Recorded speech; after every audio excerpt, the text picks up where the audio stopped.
निज में होने लगा जब निज का भी प्रकाश, दूजों का भी पता पड़े दिखे बंध पाश।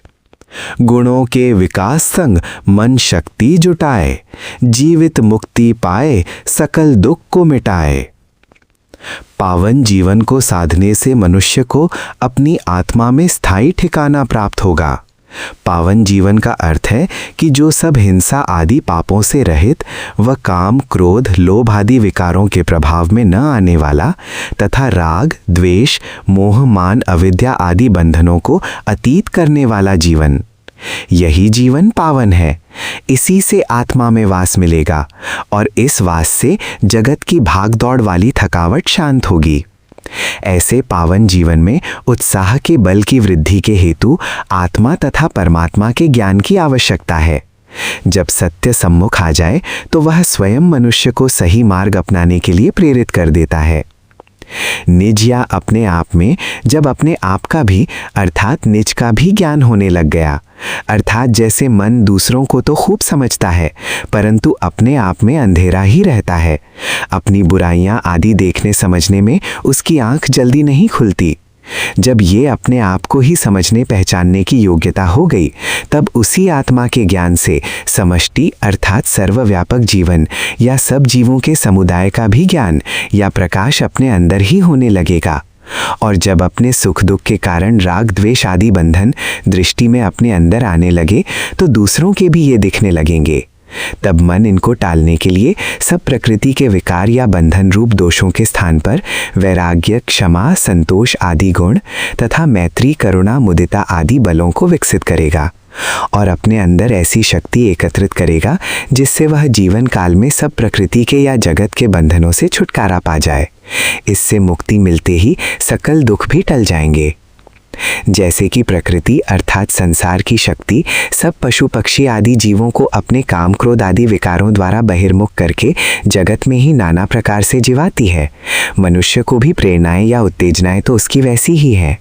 यदि मनुष्य इन सब उत्तेजनाओं अर्थात जोशों के जीवन का अंत कहाँ होता है, पुनः किस दुख से ये सब प्रकृति के विकार मनुष्य को पटकते हैं, इस सत्य का पूर्ण ज्ञान या प्रकाश अपने आप में ध्यान से पा जाएगा तो मनुष्य व्यापक या सर्व जीवों के समुदाय या जीवन का सागर रूप परमात्मा को भी पहचानने लगेगा कि जैसे मुझ में प्रकृति अपने बल से मुझे बाध्य कर, लाचार करके, बुद्धि आदि को मिथ्या निश्चयों में डालकर मन को उत्तेजित करके मिथ्या कर्मों में रुलाए रखती है, ऐसे ही सब जीवों में यही उसका बल सत्य को पाने नहीं देता। जीव बाहर बाहर भागता है, बाहर ही उसका ज्ञान, बाहर ही रमण क्रीड़ा और अंत उसका भयंकर दुख रूप ही है।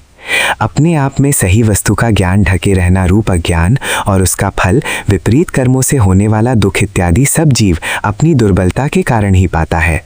जब बाहर जग की पहचान वाला मन अंदर की बातों को भी समझने लग गया तो अंदर की अविद्या या अज्ञान टलने लगेगा।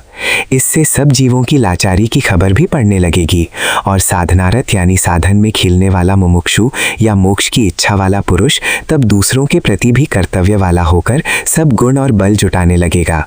प्रकृति के दोष, काम या राग के विपरीत वैराग्य गुण, क्रोध और द्वेष के विपरीत क्षमा का गुण, लोभ के विपरीत संतोष, ऐसे ही धैर्य आदि गुणों वाला ही प्रकृति के प्रवाह से निकलने के लिए लगातार यत्न करता रहेगा और दूसरों की अपने प्रति अवहेलना या लापरवाही में या प्रकृति के बंधनों से होने वाले अपराधों में भी दूसरों के अपराध ना मानता हुआ क्षमा आदि रखकर वह अपना जीवन परम पवित्र बना ही लेता है और उन सब दूसरों को देखकर उन्हीं के समान वह कभी भी मन की उत्तेजनाओं के वशीभूत होकर कोई मिथ्या कर्म या मिथ्या मन का भाव तक भी नहीं बनने देता।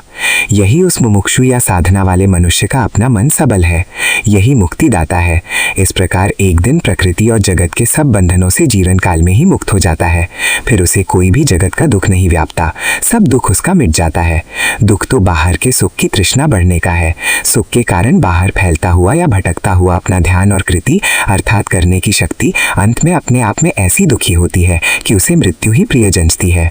जब बाहर से मुक्ति मिली तो आत्मा का अनंत ज्ञान स्वयं में प्रकट होता रहता है, जिससे यही आत्मा का वास मीठा प्रतीत होने लगता है है, परंतु जब तक तृष्णा बाहर की है वही आत्मा पर पर्दे का काम करती है। इस ज्ञान के ढकने की शक्ति को ही अविद्या के नाम से कहा जाता है।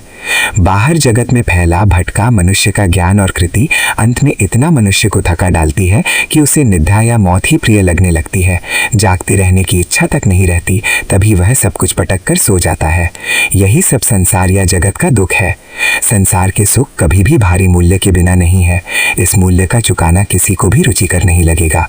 यदि इसका पूरा ध्यान किसी को हो जाए, इसी प्रत्यक्ष रूप ज्ञान या निज में निज का प्रकाश जब होने लगे, तो ही सब जगत के जीवन की खबर लग पाएगी। और खबर पड़ने पर मन इसी सही ज्ञान से उत्साहित होकर कष्टपूर्वक भी सब गुणों को और मैत्री आदि बलों को उपजाकर इस दुख से जीवन काल में ही जीते जी ही मुक्त होने का प्रयास करेगा और उस प्रयास से मुक्त होकर सब दुख की समाप्ति करेगा।